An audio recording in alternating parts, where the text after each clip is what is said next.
lugar kung saan gaganapin yung mga graduation. May bilang na po ba tayo kung ilan yung papakalat doon sa mga graduation venues na yan?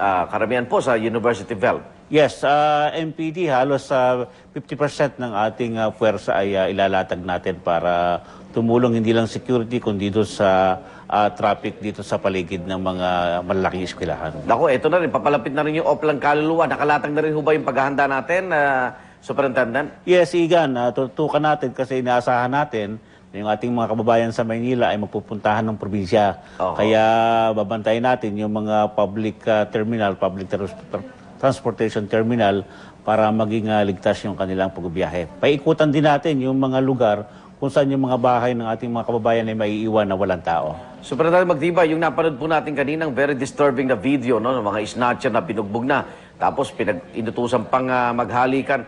Nakakatiyak tayo, hindi ito nangyari sa inyo pong nasasakupan. Well, hindi ito nangyari sa ating nasasakupan at pinag-ibayo natin yung ating crime prevention program. Sa pulis po naman, ganito ho ba? Anong reaksyon nyo dito sa nangyaring ito?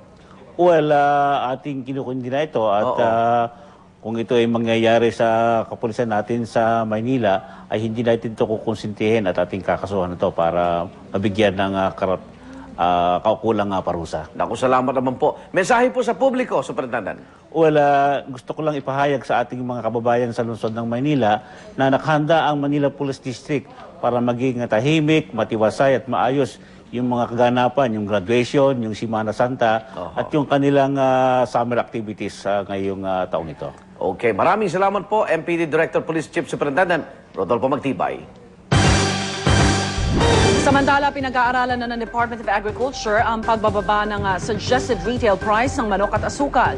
Kaugnay niyan, kausapin natin si DA Assistant Secretary Doy Salacop. Asek Salacop, good morning po. Hi, good morning, Ria. Good morning sa ating mga suking taga-panood at taga-pakinig sa unang hilig. Alright, Asek, bumababa na raw po ang farm gate price ng manok at syempre yung presyo din ng asukal. Malaki na ho ba talaga ang posibilidad na magbaba na rin ang presyo nito sa mga palengke? Well, by early next week, magkakaroon po kami ng stakeholder session sa ating mga magmamanok, mga biyahero, mga tindera, wholesaler, retailer, supermarkets para talagang matansya natin kung ano na ba ang dapat na retail price levels. Kasi kahapon sa National Price Coordinating Council meeting at actually last week pa, dumadaing na ating mga magmamanok na bumababa daw ang kanilang farm gate price levels. At kahapon sa meeting, 58 pesos per kilo. Pero sa retail level, it is still maintained at 130. So, 130, ang feeling ng stakeholders, lalong-lalo na yung mga producers, kailangan ibaba na ito. Mga magkano ang... Asek, mga magkano ang nakikita nyo? We're looking at the level of, baka 120 or 115. But, Rhea, we want to do this properly. We have to dissect the cost structures per trading layer. At we don't want to preempt kung ano man ang level na yan. And siguro by middle of next week, meron na tayong recommendation to the Department of Trade and Industry for proper implementation of a new suggested reference price band for chicken. Sa asukal ho ba, maibababa sa mga 50? O baka mas mababa? Yes, as of today, 52 pesos per kilo for white refined sugar ang prevailing SRP. But may feelers na po ang Sugar Regulatory Administration na it may go down to 50 by next week. Kasi ang mill gate prices po as reflected ay bumababa na rin. So this is an indication na nag-normalize ang supply levels and again, we will have a formal recommendation from SRA by Monday. And hopefully by Tuesday, meron na po tayong bagong SRP for sugar. Yung supply ho ng mga bigas ho natin, okay naman ho at iba pang produkto? Wala naman po problema. Yung bigas po as reported by the National Food Authority, both for commercial and NFA stocks, abot po ng 74 days. So wala po tayong dapat ikabahala.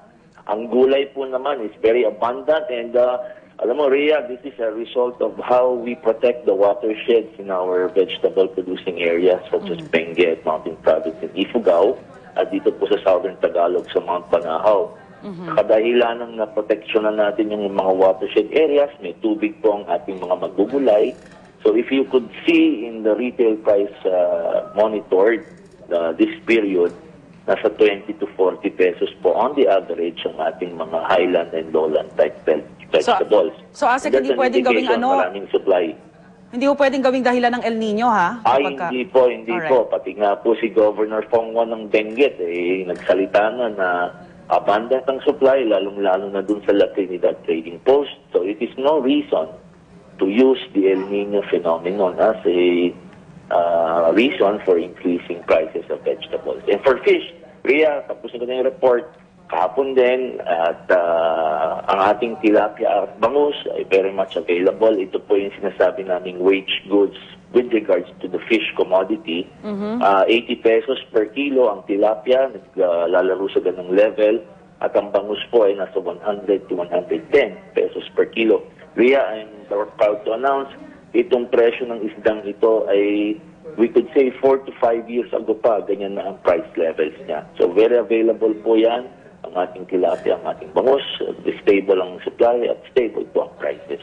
Alright, Asek Salakop, maraming salamat po sa good news at magandang umaga ho sa inyo. Good morning to everybody sa unang hirit. Agriculture Assistant Secretary Doy Salakop.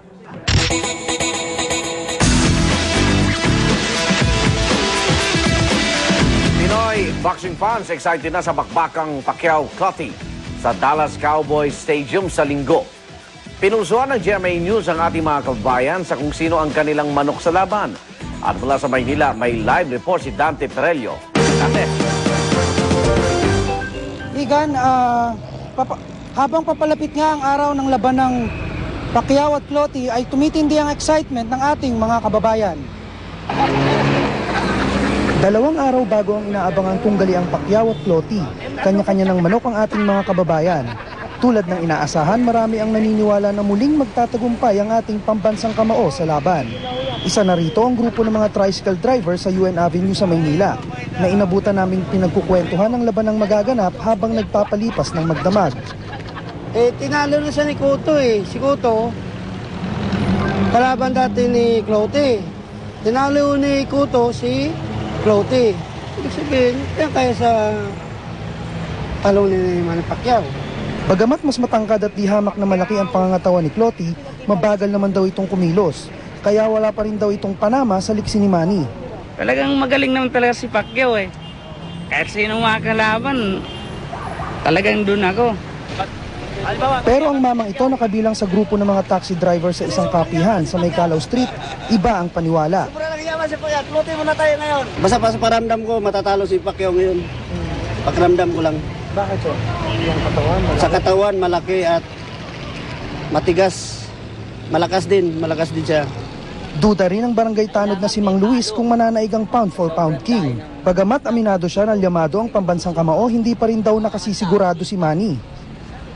Yung tsamba. Kasi minsan may oras na wala ka sa kondisyon, nasa kondisyon ka. Parang kabayo yan. Ngayon tumakbo ng matulin. Kinabukasan yung tinalo niya, siya naman ang tinalo. Hati man ang pananaw ng ating mga kababayan, isa lang ang sigurado. Sa darating na linggo, tsak na muling tututok ang sambayanan sa tinaguriang The Event. Igan, ayon pa sa ating mga nakausap ay magpustahan na raw sila kung sino ang mananalo sa darating na linggo.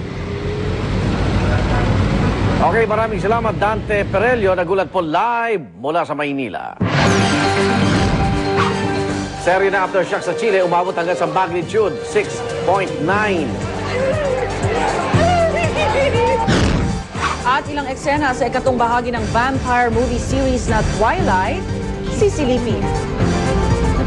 Huwag pa uli, tutok lang sa unang balita.